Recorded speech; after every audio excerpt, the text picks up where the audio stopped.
Hey everybody, I'm Beebs Kelley. Welcome back to another video. The recent video was discussing Meghan Markle's wardrobe mistakes early on and the fact that Catherine, the Princess of Wales, actually had offered all of her fashion contacts so that Meghan could go to people who actually had experience dressing royals for official engagements, and Meghan rejected it. And user Dark Badger says, she needed to take the help, no question there, but was it offered in a catty way or nicely?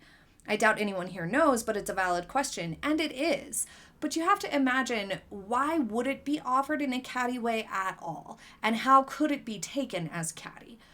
Meghan Markle was starting a new job. Is it catty when your manager or your boss tells you what uniform you need to wear or says that the shoes you got are not going to work and you need to get different ones?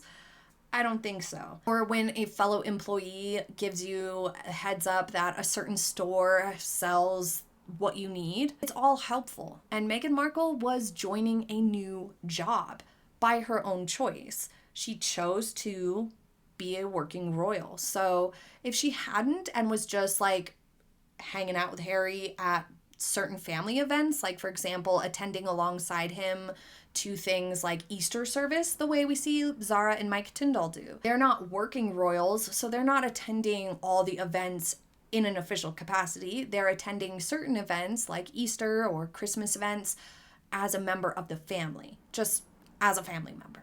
So what they wear is less important, so to speak. It's not the same as an official engagement where you really need to look professional for sure. So I definitely think it would have been offered in a nice way, in a helpful way, and on top of all of that, Meghan was new to the country, so it would make sense and would have been a very nice thing. Caroline Young says, right since her wedding dress, Meghan has worn clothing exposing her shoulders. I presume she thinks this is her best feature. It's not, because she has very broad shoulders.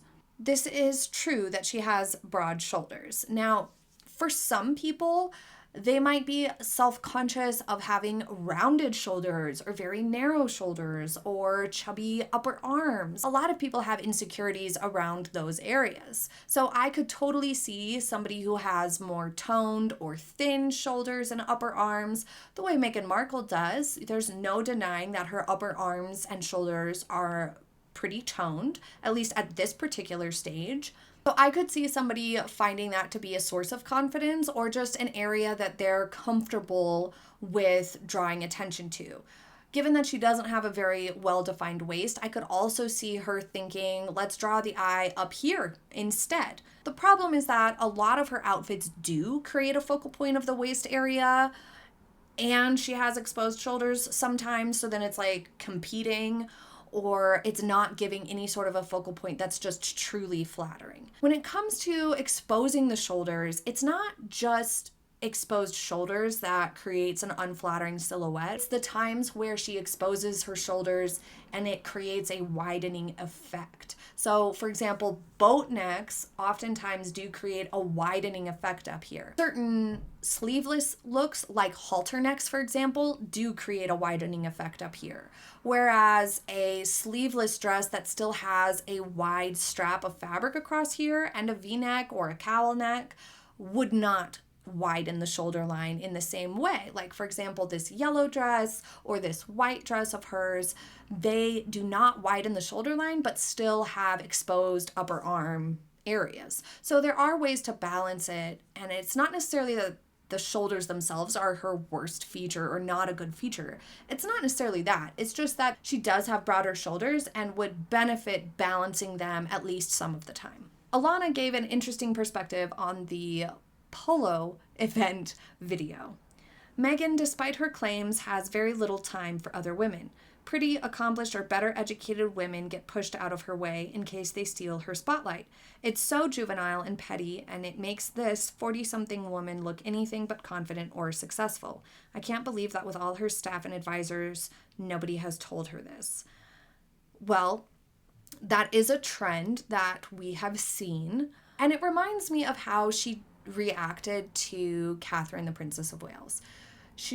Looking at her behaviors and the things she's chosen to share about Catherine and her interactions with Catherine are very petty in nature and very small. and don't make a lot of sense as to why Meghan made these things problematic in any way. And it makes us question Meghan's behavior more than Catherine's. Things like the lip gloss and stuff like that. And some women, you can see this pattern. And oftentimes it's like from insecurity, but sometimes there's other things going on, or people just don't vibe well together, and that's fine. But sometimes when you enter into a new situation, like a new job or a new family, and there's somebody who perhaps you perceive as taller or more attractive or more educated or richer or whatever it is, something that you see as, better or whatever, maybe just has more experience in the job than you do. It's smart to at least try to make friends with that person rather than let your ego get in the way and think, well, they have so much more experience and it's like they're running the show, or they have all these advantages because they have come from a rich family, like whatever it is. Those types of things that make it hard to build a relationship with people when you enter into a new situation is almost always coming from a place of ego, and it helps to make friends with them so you can learn from them.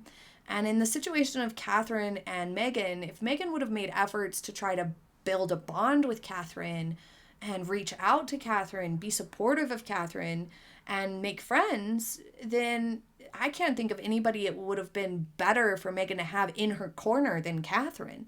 Somebody who could have really helped her. If a situation had come up where Meghan genuinely was being treated unfairly in a given situation, I think the consensus is that Catherine probably would have stood up for her and had her back, and people would have respected that. But the fact that Meghan, right from the get-go, seemed hell-bent on making that relationship not work out, she missed that opportunity to learn from somebody who had the experience but also was in a position to actually help Meghan. Is just unfortunate, the lost potential. Judith Hall says, I feel most of the time it's her posture that's at fault. She always bends her head and never keeps her back straight. Standing upright gives you a sense of confidence. She seems very insecure, in my opinion. It's so true, and we've talked about this a lot. At the polo video, which is where this comment came up, Meghan is hunched a lot of the time, and on that day, you notice she's wearing high heels that are probably a little too high in the actual height of the heel, but they're also too big for her feet. They're huge. There's so much more room in those shoes than would be safe for walking. And when she hobbles up on stage, you can tell she's struggling to walk in those heels. It's tragic. And it makes no sense. I have no idea why she wears these ginormous shoes. It really does not make any sense at all. But when you're trying to keep shoes on your feet and they're too big for you, you will have a pitched forward position because there's no other way to hold your balance. And so yes, I think that's a huge thing with Meghan Markle and her poor posture is she's wearing these terrible shoes and she ends up in this leaned forward pitched hunch. It's really bad. And she lurches when she walks because of it. It's terrible. And of course that would affect your confidence because you're focused, so much of your brain power is focused on just trying to manage these shoes. Louise Day was speculating about whether Meghan Markle is a classic apple shape, but she says apples tend to be rounded with thinner legs and Meghan is more square. So a lot of people think Meghan Markle has an apple body shape. Because she has a shorter torso, long thin limbs, and lacks a well-defined waist, one might think apple. And she does have features of apple. Also, her widest point is her shoulders. So the fact that she has a rather wide shoulder line makes her lean a little bit more towards inverted triangle when it comes to her overall figure and overall silhouette. Just because if you do have a wider point of your figure, that just tends to be more visually dominant. So I tend to classify or categorize people's general shape and silhouette based off their widest point first, just because that's what our eye tends to notice more prominently than other things. But Meghan Markle would definitely benefit from certain apple styling tips as well as inverted triangle styling tips, and that's why things like apple, triangle, inverted triangle, rectangle are not always the best path when it comes to styling yourself, because oftentimes people are not just one thing. You might align with rectangle and inverted triangle a little bit, or apple and triangle a little bit, for example. So you should take elements from both those styling tips and sort of merge together what really works well for you in your unique combination of traits. It's the best way to do it. Yeah, Meghan Markle definitely has a set of more challenging style concerns, no matter which way you look at it. Lisa asks, do you think she never has anything tailored because these are free clothes she has to return? Same with the shoes never fitting because she just wears what she's sent for free. You know, maybe, but honestly, with shoes and with clothes, if somebody's going to send you something, a company, they're going to ask what your size is. They don't want to send you something that you cannot wear. She's definitely choosing the wrong shoe size and the wrong clothing size a lot of the time. When we see something that's looking too long on her, it's a totally normal and understandable problem. She needs a size that's big enough to fit around the waist. So she has to get, say, one size up to fit that area, then it's going to be a little bit longer than the size down too, and it's going to fit on her a little bit long, and she just needs to learn to take it to the tailor and have it hemmed. I mean, it's just one of those things. If she sent something for free, unless it's something really expensive and designer, like what we see celebrities wear on the red carpet, you don't have to send it back. A celebrity wearing something really expensive, big designer thing, couture, they are sending it back. They do not keep those items. If they buy it, they can keep it, but usually they don't. Usually with Meghan Markle, we're not seeing couture, designer stuff. We're seeing things that she likely bought and paid for, or was sent for free to keep. So there's no excuse to not tailor them at all. So no, I don't think that's the case with the clothes or the shoes and why she doesn't tailor them. Some people have speculated maybe she rents these clothes to wear, but I also just don't see that as being all that likely. And I also think we would have caught wind of that by now. I just don't see that being her MO. I think that she's probably the type to just order it and buy it and pay for it. On the Not Fit for Dior video, where we talk about what Meghan Markle's Duchess Dior fantasy, somebody commented, and a lot of people have commented on my pronunciation of subsequent.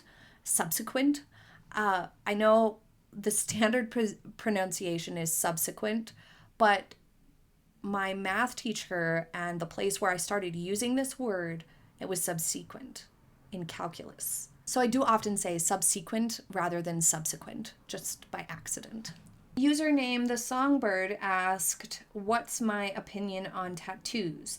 They get distracted by all the tattoos on women today. I personally don't have any tattoos, but I think that there are times where they look completely fine, and there's other times where I'm like, that's a little questionable, on men and women.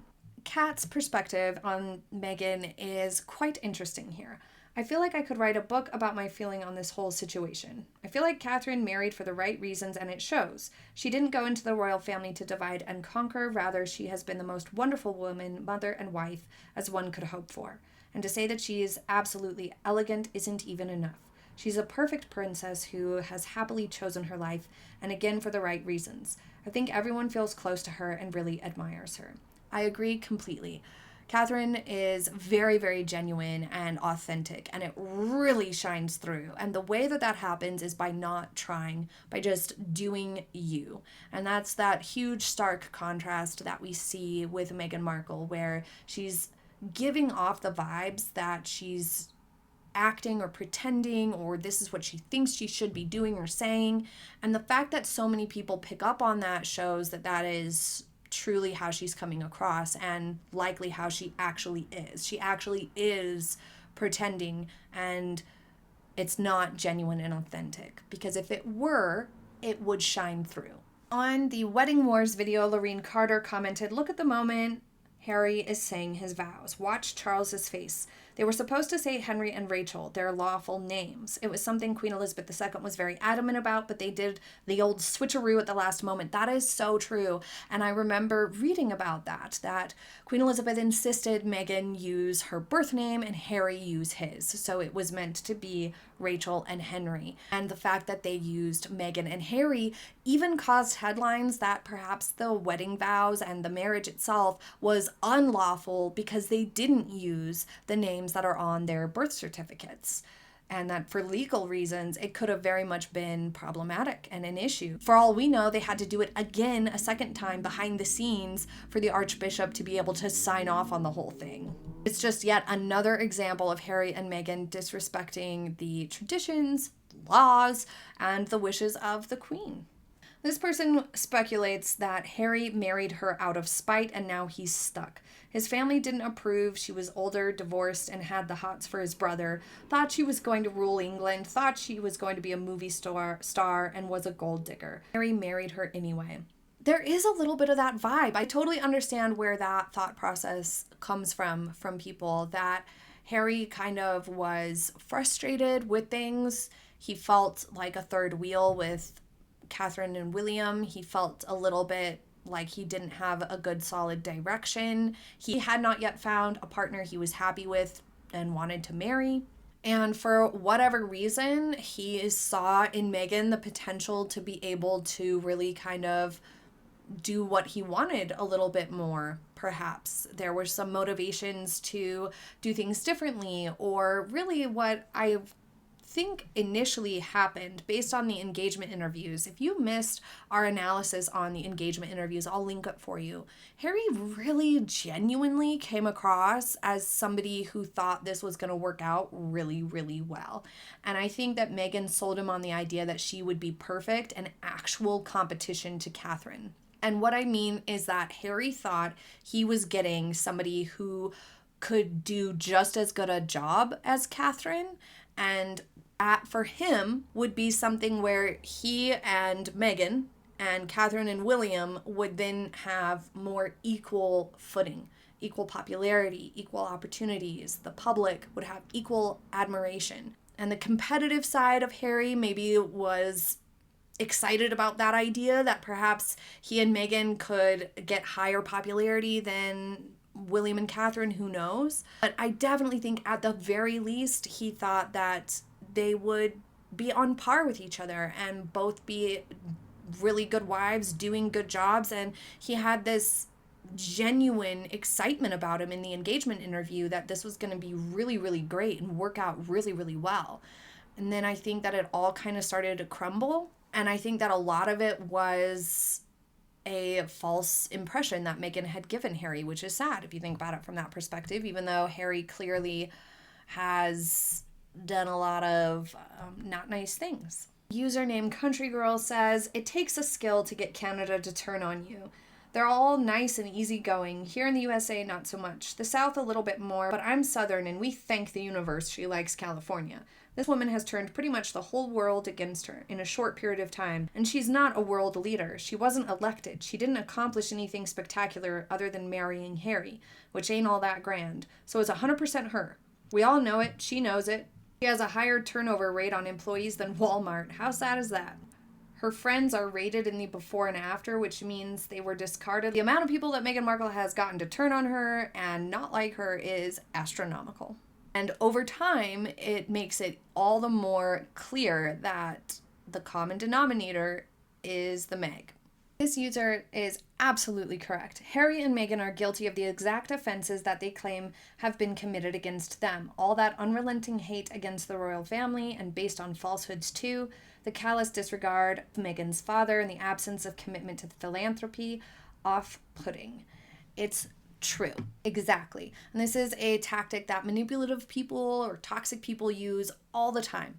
Whatever it is that they are doing to others, they project and say that somebody's doing that to them. And also think about it, when some part of you knows that what you're doing is wrong, you might sort of subconsciously start noticing that and seeing that in places where it's not actually there. And I think that It's very clear at this point, that pattern that Meghan and Harry have, and it's been proven time and time again that these things they say are happening to them, it's proven that they do to others, and there's no evidence that it's ever been done to them.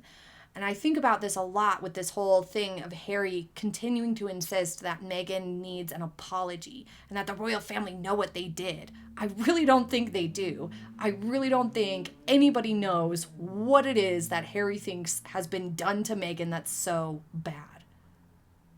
Nobody knows, because there isn't anything actually tangible that happened to Meghan Markle that's so bad. I mean, if Harry were asked, he can't produce any evidence ever of what it is that happened and went wrong and why she needs an apology. It's probably the same type of vibe, this projection and these made up problems and things that just don't make sense. Joe Mad says, the knee-jerk reaction to defend a woman regardless of her actions on the basis of feminist solidarity is ridiculous. All people should be judged by what they do. It's facts. I do not understand this argument. So many people who defend Meghan say or have this narrative, or even on like regular fashion editions, like if you're criticizing a dress, people sometimes interpret it as body shaming.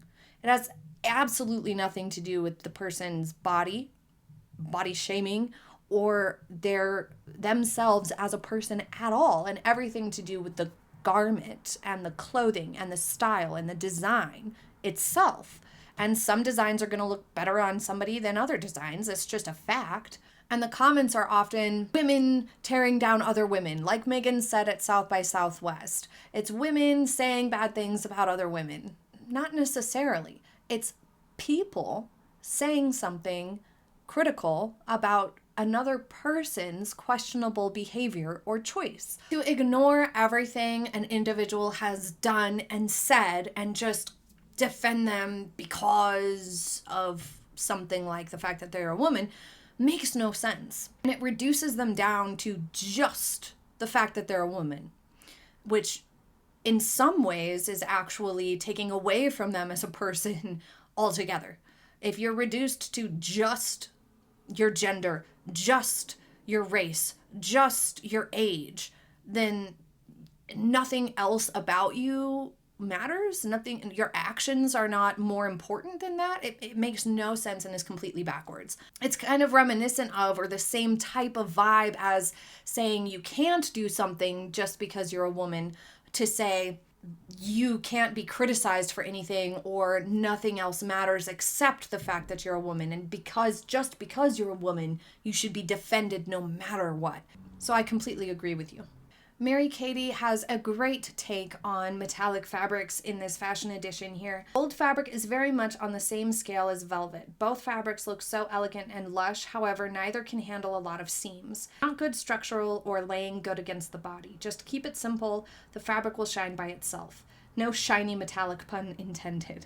Very good. Yes, no, it's true. And that's exactly why the more simple designs when it comes to velvet and satin and other shiny fabrics, the more simple the design, the more successful it usually is. Jean says, cancel culture is a new name for boycott. If I strongly disagree with a famous person, whether it be something they do in their private life, of which I disapprove, or some public action they have taken or support of, which I disapprove, I boycott that person. I don't financially support the person, group, or country. Simple.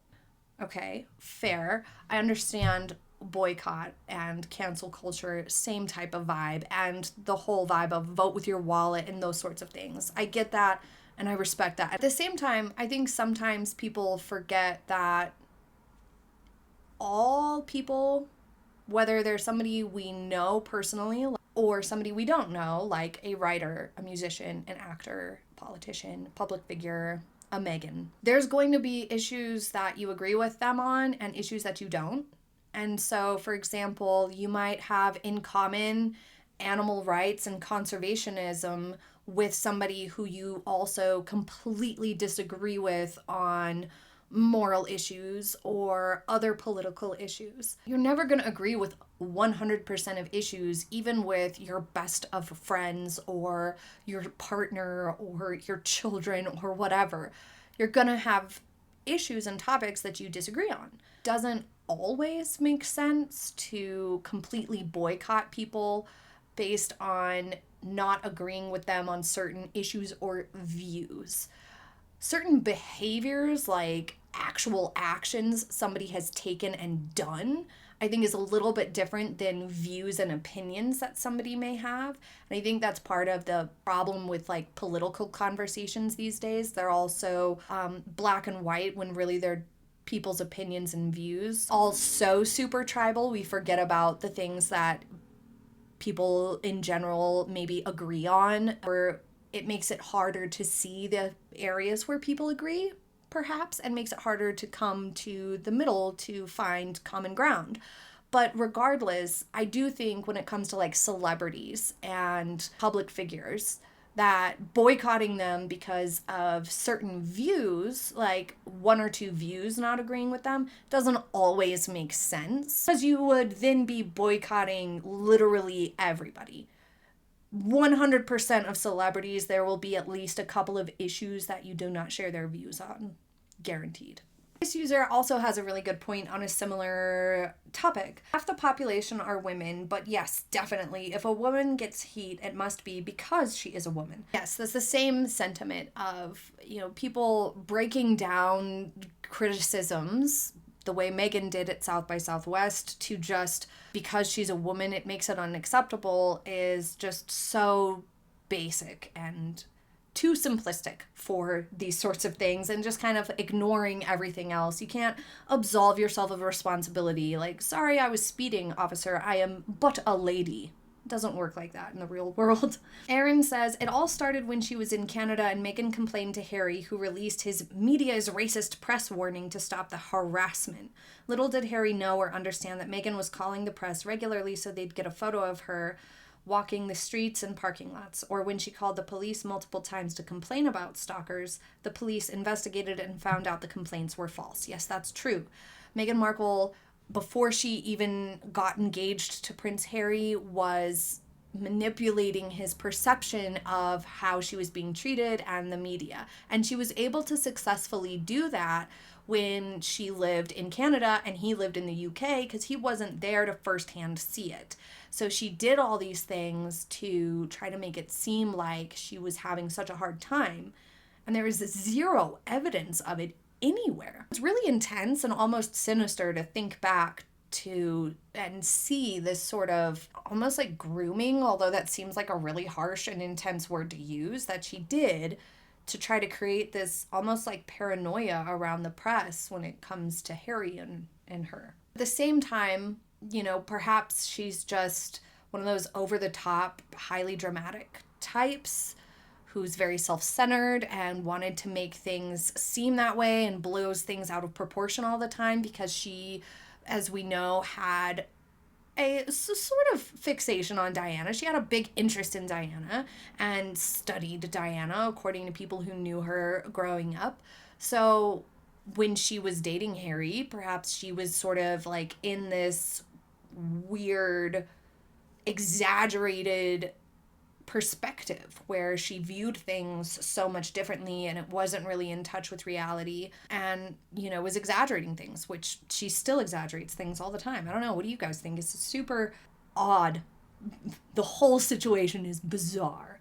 The Hutch asked, ever since I had my daughter, I've been very heat intolerant. Are there any tricks for someone like me to look more appropriate for some of the occasions mentioned without adding layers or long sleeves? This was in reference to a fashion edition where we looked at some of Meghan Markle's outfits at Anzac Day and Remembrance Day and memorial services. And yeah, there totally is. You can always find like an open stitch, something that's like crocheted or lace where it's not solid fabric, not quite as hot, or just really lightweight fabric, or even sheer to cover the arms and whatnot, like a jacket or a shawl or a cardigan that's just not feeling as hot. And really for memorial services, if it's taking place during a hot time of year, t-shirt length or elbow length is completely acceptable. And there's lots and lots of fabric choices that are just lighter and not as hot feeling, less heavy fabrics. And skirts or dresses are going to be a lot cooler than pants, and you can get away with like midi length on a skirt or dress rather than full length. Like with pants, you'd kind of need full length pants if it were a memorial service. And the swishier fabrics, things that are maybe like pleated or just have a little bit more flow to them, are going to allow for a little bit more airflow to help keep you cooler as well. And if you find, for example, nylons or shapewear to be exacerbating to your heat sensitivity, then you could always opt for a slip instead. And sometimes now you can find like cooling fabrics, which help. Marcia says, the Oprah interview didn't help matters, but in my opinion, what really made them persona non grata in Hollywood was when Harry mentioned a certain bit of fungus found in Courtney Cox's refrigerator in his book. Big mistake. It proved to the A-listers, movers and shakers that the grifters were never to be trusted. Never mind the fact that Rachel was developing a reputation for being difficult and demanding without first proving her worth as an actor. Being married to a prince will only take you so far. Facts. This is exactly why it's been difficult for them to really network and create close bonds with people, because if you're willing to put those sorts of random details just to sell a few extra titles and throw other people under the bus and potentially damage other people's reputation, then people are simply going to see you as somebody who is not worth the risk, especially people who have careers that are really on the up and up. I mean, luckily Courtney Cox did not go after him for it or cause any trouble for him over it, and was not necessarily on some sort of upswing of her career. There are some, big juggernaut sorts of movie stars and producers and directors and whatnot who would never accept something like that and just let it slide, because they really can't have that sort of image out there. So he lucked out on that one, but at the same time, it really showed people who you can't really trust these folks. Croach says, Melissa McCarthy should understand that women who have their own lives do not do Oprah-style interviews trashing her in-laws for money. They do not make reality shows on Netflix doing the same. Meghan is a woman who married for fame and money and has been exploiting her husband's birthright ever since. This is not feminist. So well said. Perfectly said. Melissa McCarthy's defense, so to speak, of Meghan Markle was, she's this woman just living her own life, doing her own thing. And we've seen other headlines of Meghan saying, Meghan is just living her own life, not worried about this, that, and the other thing. But Meghan is the one who has painted an image of herself as somebody who is actually very much keen to rehash years old trivial matters over and over and over again and talk about the royal family nonstop. Ori says, I'm not a cruel person. I truly believe in sisterhood, and that is why I believe that Meghan Markle is getting what she so deserves. If you truly love someone and care for them, you don't air your dirty laundry in public. You set aside time to talk it out and get to the bottom of the hurt. I never watched the Oprah interview because it's sickened me, and I felt so embarrassed that Oprah had stooped so low. I've not viewed anything from her since. The fact that Meghan made fun of the queen of a respectful curtsy, people can see BS a mile away, and you reap what you sow.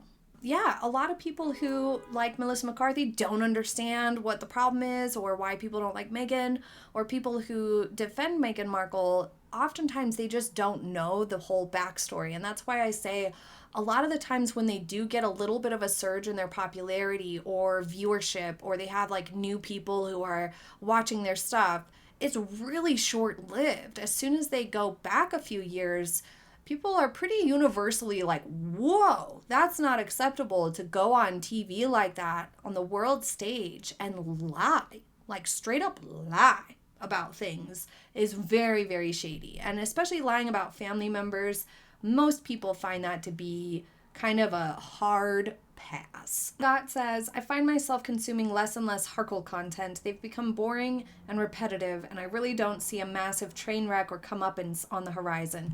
It's true.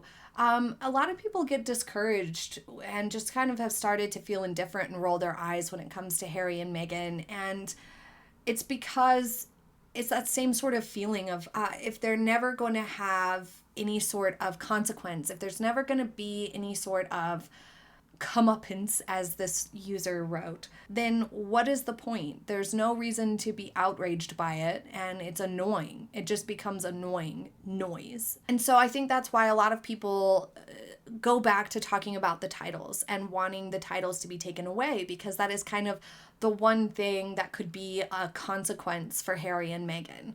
At the same time, I think that King Charles is not very keen to do that. He doesn't want to look like he's trying to get back at them. He doesn't want, especially right now, he's got bigger problems on his plate. He doesn't want to take on something like that. And who knows what sorts of lies Harry and Meghan would pull out and try to say if the royal family gave a consequence. That's the tricky part of dealing with toxic types of people. You really get stuck to where there's not much you can do or say to them. You just have to distance yourself from them. But what do you guys think? I think this video is long enough, but I have so many more comments that I've saved to get to next time. Leave it in the comments and click the like button if you enjoyed today's video and would like to see part 2.